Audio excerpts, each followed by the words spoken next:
All right, welcome back to the channel. It's your boy Fanon, and in this video, we're going to be in the 135-pound division where we saw something shocking yesterday. Gervonta Tank Davis back where they said that he would never go. Let's talk about that in this video.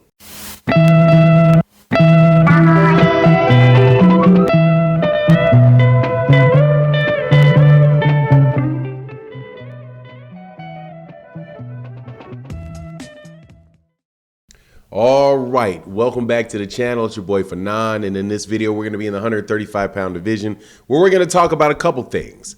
One is Gervonta Davis returning to the place from which he came. Number two, him saying something, or his camp saying something interesting about what will happen after the Ryan Garcia fight and who they actually think is the bigger fight, the biggest fight for Gervonta Tank Davis next. Now, before I get into that, though, let me welcome you back to the channel. If you're new to the channel, please accept my invitation, hit the subscribe button, hit the bell icon so you can be notified of when we release more videos. Also, if you're a longtime subscriber and supporter of the channel, thank you so much for your continued support. It really does mean a lot. All right, so whole bunch of stuff came out yesterday about Gervonta Tank Davis, who is in training camp now for a fight to take place, hopefully, on April 15th against Ryan Garcia. I think it's going to be at a catch weight of 136, so there's not going to be any belts on the line. But a fight that a lot of people think is a really big fight, right? Yesterday, some videos came up of him running into his last opponent, the opponent before last, Rolly Romero, who, if you recall, is a Floyd Mayweather Jr. fighter, just like Gervonta Davis was, and fights out of the Mayweather gym. And lo and behold, where did Rolly Romero and Gervonta Davis run into each other? Right in front of the Mayweather gym, which should put to rest a lot of the things that have been said about Gervonta Davis and his relationship with Floyd Mayweather Jr. Also, I just forgot, I wanted to make a correction a second ago. The last opponent that Gervonta Davis fought was Hector Garcia. It was the fight before last that Gervonta Davis fought Rolly Romero. However, same point continues. They were seen shaking hands as Gervonta Davis is walking into Mayweather gym, where I can only assume he's going to train. Now, why would that be a big deal?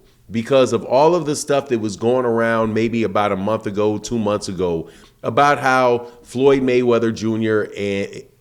and Gervonta Davis do not get along, how it was a hard breakup between Floyd Mayweather Jr., who was his former promoter, and Gervonta Davis. Something that Leonard Ellerbe, who's the CEO of Mayweather Promotions, said was absolutely not true, that they both respected each other. They both have a good relationship with each other. It's just that Floyd Mayweather Jr. said, and Gervonta Davis said, hey man, it's time so we can move on and do our own, things.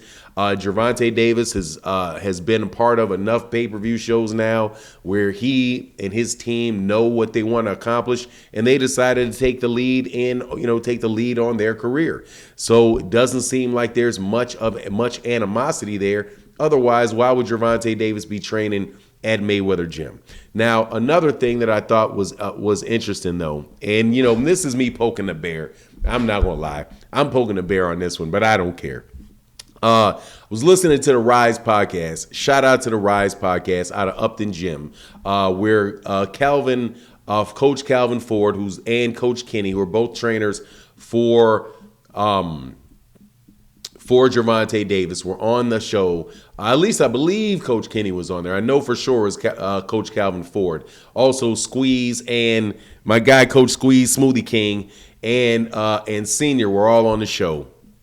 And they were talking about, really what the next move for Gervonta Davis could be after the fight with with Ryan Garcia. And they were talking, obviously we know that the big names out there are, the Devin Haney fight, who is the undisputed champion at 135 pounds. And then you have Shakur Stevenson, who is a former champion at 126, unified champion at 130, a guy that is on pretty much everybody's pound for pound list. And I think those are the two that they talked about.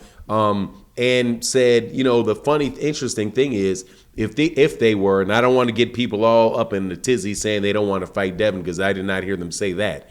But they said, look, man, if we're really talking about accolades and who really moves the needle and, generates a lot of interest from fans, they said, man, I think that it may be really Shakur Stevenson.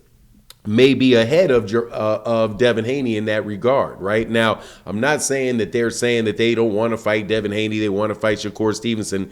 That's not what they said. However, I will tell you this. Now, this is where I'm poking the bear, and I'm saying, look, man, no joke, that's a harder fight, or at the very least, as hard a fight. I have a suspicion that it's a harder fight for Gervonta Davis is Shakur Stevenson. So just take what they say and say, okay, if that is, and also it's good news because more than likely Devin Haney is going to be moving. At least Devin Haney keeps saying that, and his camp says, and the people around him say that Devin Haney has a hard time making 135 pounds. So, before too long, Devin Haney has a likelihood of going up to 140 pounds.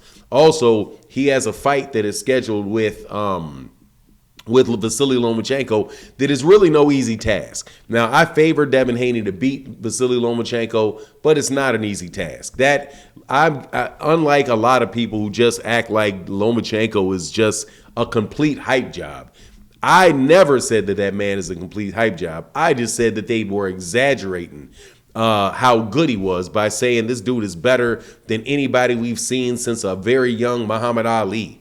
That type of talk is just way overboard because you have so many fighters like Duran and Floyd Mayweather Jr. and Sugar Ray Leonard and Andre Ward, and I mean it just go on and on and on and on, right?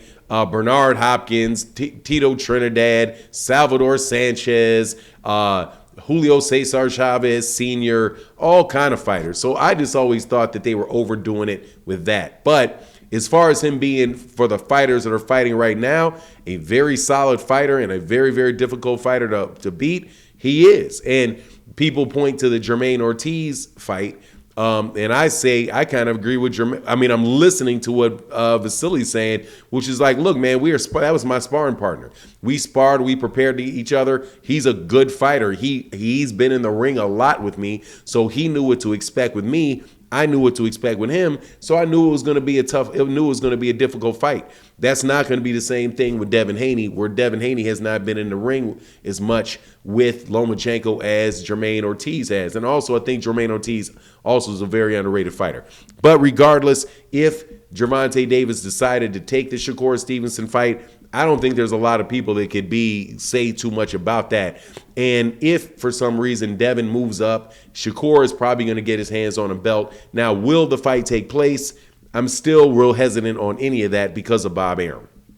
And the track record is out there on that particular subject. But anyway, I just thought I would share those two things.